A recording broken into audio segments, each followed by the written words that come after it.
Hello, a very good morning. Welcome to the Mega News of 6 News coming to you live from the 10th Avenue Extension, Greater Estate, Nungwa Adugon. The headlines. Police returned 85,000 Ghana cedis cash found on highway to Una. In business, cocoa farmers welcome cocoa board salary cuts amid liquidity challenges. And on the international front, Spain to probe X, Meta, TikTok over AI-generated child sexual abuse material.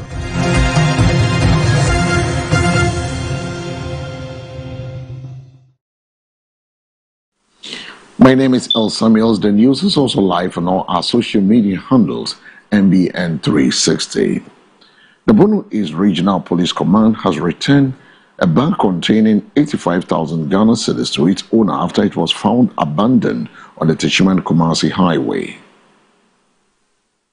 Officers at the Ghana Police Snap checkpoint discovered the bag on February 14, 2026 at around 4:20 a.m. The bag, which appeared to have fallen from a moving vehicle, had the name Ofori and a phone number written on it, a police statement said. Led by Inspector George Apia, the officers retrieved the bag and handed it over to the regional command for verification.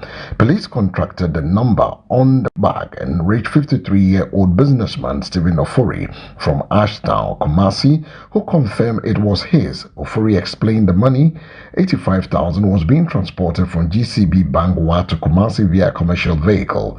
The amount was verified and Ofori's presence and the full sum was returned to him. The Bono East Regional Police Command commended the officers for their intelligence and diligence and thanked members of the public who brought the bag.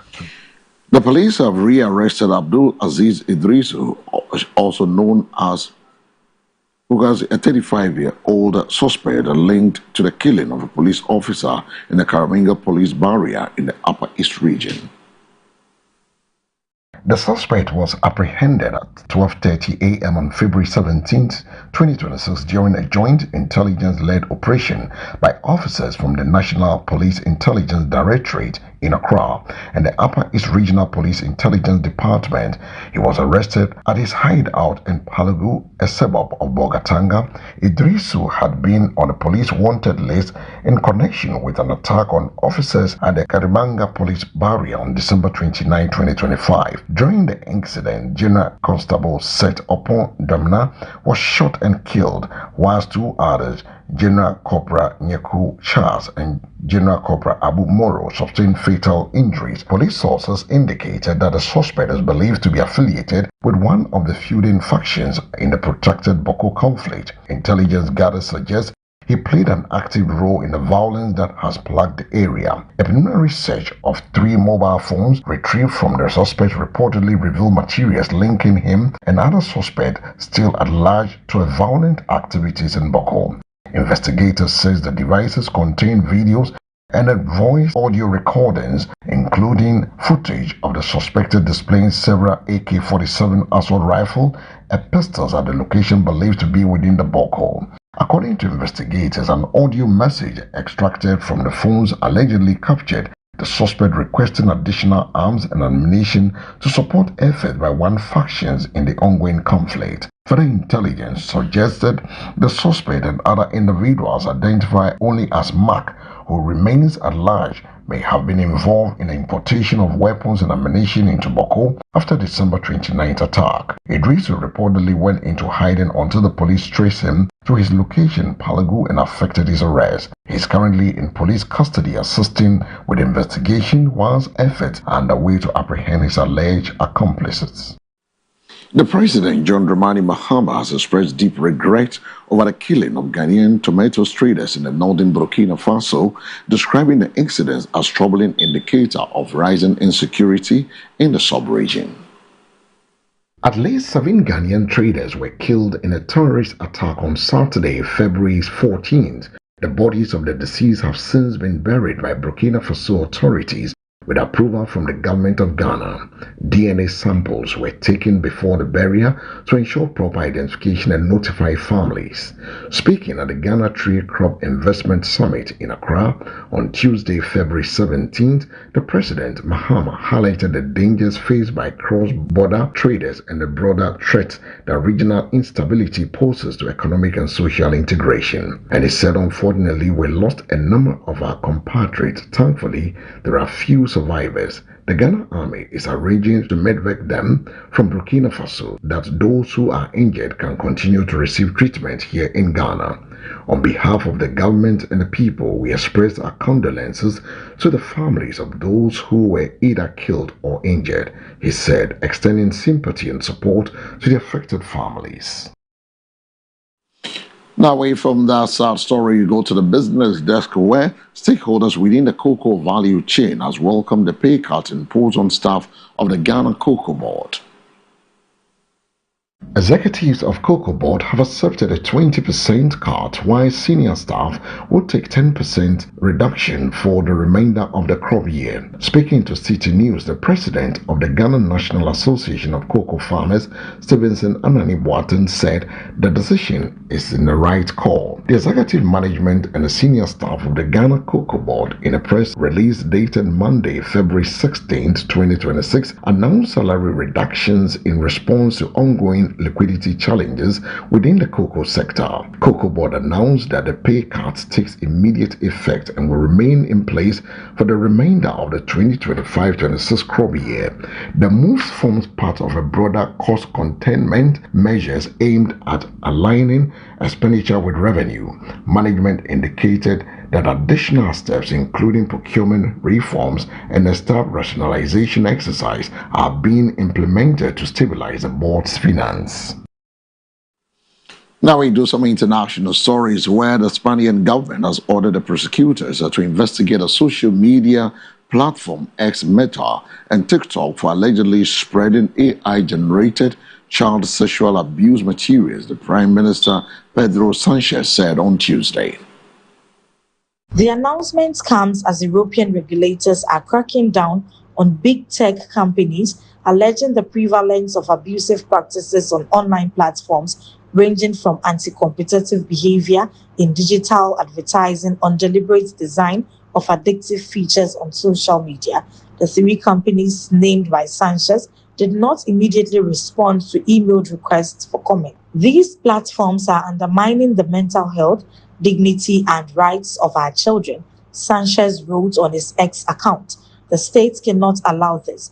The impunity of these giants must end. He said the government would ask prosecutors to investigate the crimes that X, Meta and TikTok may be committing through the creation and dissemination of child pornography using their AI. Spain is not the only country probing sexually explicit content generated by Elon Musk's XAI chatbot Grok on X. Other governments have launched investigations, bans, and demands for safeguards in a growing global push to curb illegal material. Earlier this month, Sanchez announced several measures aimed at curbing online abuse and protecting children, including a proposed ban on access to social media platforms for those under the age of 16.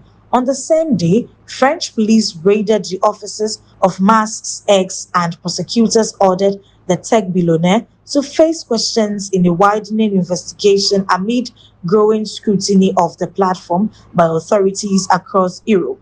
In November, Sanchez said that Spain's parliament would investigate Meta for possible privacy violations of its Facebook and Instagram users. Meanwhile, Ireland's Data Protection Commission said on Tuesday it had opened a formal investigation into Grok over the processing of personal data and its potential to produce harmful sexualized images and video, including of children.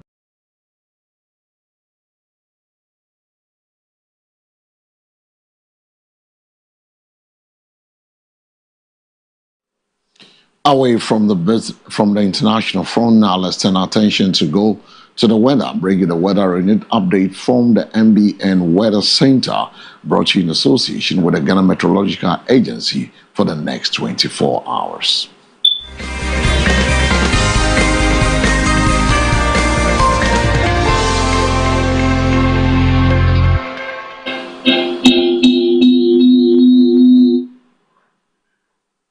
All right, so now let's look at the weather. The early hours of this conditions are over southern Ghana, where the north remains in intensified dry and hazy weather. These conditions are expected to deteriorate visibility into a range between 2 kilometers to 7 kilometers. Therefore, motorists are advised to take precautionary measures on the road. As the day progresses into the afternoon, sunny periods will dominate the coast and the inland areas, whilst the middle transition and northern sectors experience a varying intensity of dry and hazy weather. There is also the likelihood of a localized thundery showers occurring over parts of the coast into places within the inland areas from the late afternoon into the evening. Now we look at the temperatures for the next 24 hours. The coast will experience 25 degrees minimum and a maximum of 33 degrees. The forest zones, a minimum of 23 degrees Celsius and a maximum of 24 degrees Celsius. Transition, 23 degrees Celsius, a maximum of 36. And northern region, the northern sector, 23 degrees minimum and a maximum of 36 degrees.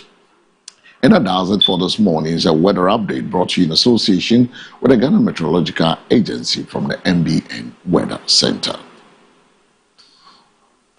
And now we wrap up the final bit of our news story, but before we take a leave of you, a recap of the top stories. Police returned 85,000 Ghana cedis cash found on highway to Una. In business, cocoa farmers welcome cocoa board salary cuts amid liquidity challenges. And on the international front, Spain to probe X, Meta, TikTok over AI-generated child sexual abuse material.